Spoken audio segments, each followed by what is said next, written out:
Halo, Assalamualaikum warahmatullahi wabarakatuh. Semangat pagi, salam sejahtera untuk kita semuanya. Semoga di tahun baru dan semester 2 ini kesehatan dan keselamatan selalu mengiringi langkah kita. Amin. Ketemu kembali dengan Pak Awi di Mabel KWU. Hari ini kita memasuki materi yang baru, yaitu materi kita hari ini merancang media promosi online produk hasil pengolahan makanan khas daerah yang dimodifikasi dengan subpokok bahasan.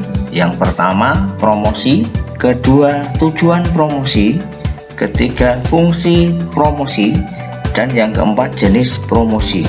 Pengertian promosi secara umum adalah kegiatan yang ditujukan untuk mempengaruhi konsumen agar mereka dapat menjadi kenal akan produk yang ditawarkan perusahaan, kemudian mereka menjadi senang lalu membeli produk tersebut. Sedangkan promosi menurut beberapa ahli, yang pertama, Sitaningrum menganggap bahwa promosi adalah suatu upaya atau kegiatan perusahaan dalam mempengaruhi konsumen aktual maupun konsumen potensial agar mereka mau melakukan pembelian terhadap produk yang ditawarkan saat ini atau di masa yang akan datang.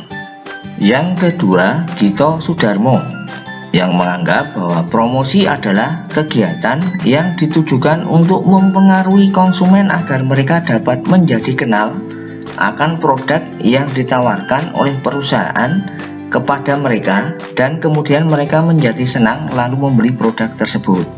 Yang ketiga, Kotler menganggap bahwa promosi adalah bagian dan proses strategi pemasaran sebagai cara untuk berkomunikasi dengan pasar dengan menggunakan komposisi bauran promosi atau promotion mix. Dan yang keempat, Rambat Lupio Adi menganggap promosi merupakan salah satu variabel dalam bauran pemasaran yang sangat penting dilaksanakan oleh perusahaan dalam memasarkan produk jasa. Sedangkan promosi bertujuan yang pertama untuk menyebarkan informasi produk kepada target pasar potensial. Yang kedua, untuk mendapatkan kenaikan penjualan dan profit atau laba. Yang ketiga, untuk mendapatkan pelanggan baru dan menjaga kesetiaan pelanggan. Dan yang terakhir, untuk menjaga kestabilan penjualan ketika terjadi lesu pasar. Sedangkan fungsi promosi adalah yang pertama, memberikan informasi. Maksudnya, promosi dapat memberikan informasi baik tentang barangnya, harganya, ataupun informasi lain yang mempunyai kegunaan kepada konsumen. Tanpa adanya informasi seperti itu, orang segan atau tidak akan mengetahui banyak tentang suatu barang. Fungsi yang kedua, membujuk dan mempengaruhi. Promosi selain bersifat memberitahu juga bersifat untuk membujuk terutama kepada pembeli potensial dengan mengatakan bahwa suatu produk adalah lebih baik daripada produk yang lainnya. Fungsi yang ketiga, menciptakan kesan atau image. Maksudnya, promosi dapat memberikan kesan tersendiri bagi calon konsumen untuk produk yang diiklankan. Dan fungsi promosi yang terakhir adalah promosi merupakan suatu alat mencapai tujuan. Maksudnya, promosi dapat digunakan untuk mencapai tujuan, yaitu untuk menciptakan pertukaran yang menguntungkan melalui komunikasi sehingga keinginan mereka dapat terpenuhi. Jenis promosi atau ragam promosi. Yang pertama, promosi periklanan. Jenis promosi atau iklan ini terbentuk atau berbentuk non-pribadi dan menggunakan berbagai macam media seperti televisi, radio, internet, dan lain-lain. Kelebihan dari jenis promosi ini, yang pertama, cakupan yang melihat iklan banyak. Yang kedua, dapat digunakan sebagai pencitraan suatu produk. Yang ketiga, menjadi indikator posisi perusahaan. Yang keempat, dapat memperkenalkan produk baru dengan cara yang lebih ringan dan santai. Dan yang kelima, iklan yang baik dan menarik perusahaan mampu membuat produk lebih tampil, memberikan kesan yang beda dan lebih menarik dari produk lain. Sedangkan kelemahan dari jenis promosi ini, yang pertama membutuhkan biaya yang tinggi untuk memproduksi sebuah iklan. Yang kedua, seringkali hanya diabaikan saja oleh konsumen.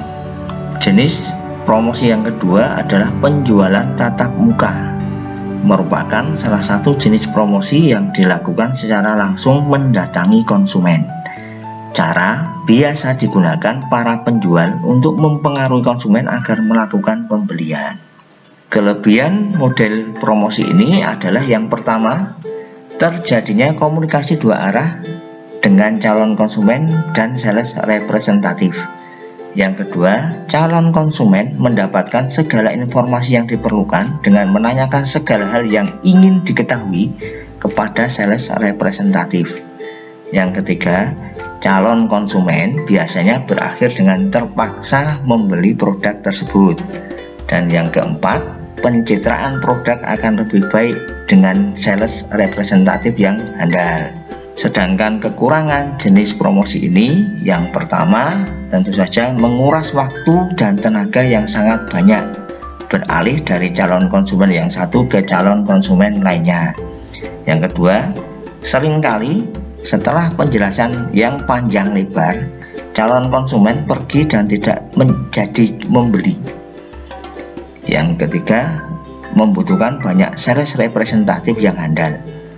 Dan yang terakhir, dibutuhkan strategi untuk membuat para sales representatif termotivasi dalam menjual, seperti bonus dan semacamnya. Jenis promosi yang ketiga adalah promosi publicity. Merupakan jenis promosi non-personal mengenai pelayanan usaha tertentu dengan cara membahas informasi dan berita tentang produk yang akan dijual. Kelebihan dari jenis promosi ini yang pertama adalah adanya atensi yang besar dari calon konsumen. Yang kedua, konsumen kembali mengingat produk yang popularitasnya sudah mengalami penurunan karena adanya promosi. Bukan tidak mungkin konsumen akan kembali menggunakan produk tersebut. Yang ketiga, efektif digunakan sebagai media pengenalan satu produk. Yang keempat, promosi penjualan biasanya dibarengi dengan pemasaran dari mulut ke mulut oleh konsumen sebelumnya. Sedangkan kekurangan dari sistem ini adalah satu, dibutuhkan biaya yang cukup tinggi untuk event seperti ini. Yang kedua, promosi penjualan dengan pemberian diskon biasanya mengurangi jumlah keuntungan produk. Yang ketiga, antusias konsumen hanya sementara. Tugas hari ini, setelah Anda mempelajari materi ini, maka silahkan kalian mengidentifikasi 3 macam jenis periklanan yang ada di sekitar Anda. Ini sebagai contoh, produk iklan makanan kaleng, kemudian bahan bakunya adalah bahan baku hewani, kemudian jenis promosinya nanti silahkan Anda tentukan, bisa promosi periklanan, promosi penjualan tatap muka, atau promosi publicity. Silahkan dipetakan seperti contoh. Demikian video pembelajaran kali ini. Terima kasih sudah mengikuti pembelajaran hari ini dengan baik. Jangan lupa selalu like, comment, share, dan subscribe channel YouTube ini. Bapak akhiri, wassalamualaikum warahmatullahi wabarakatuh.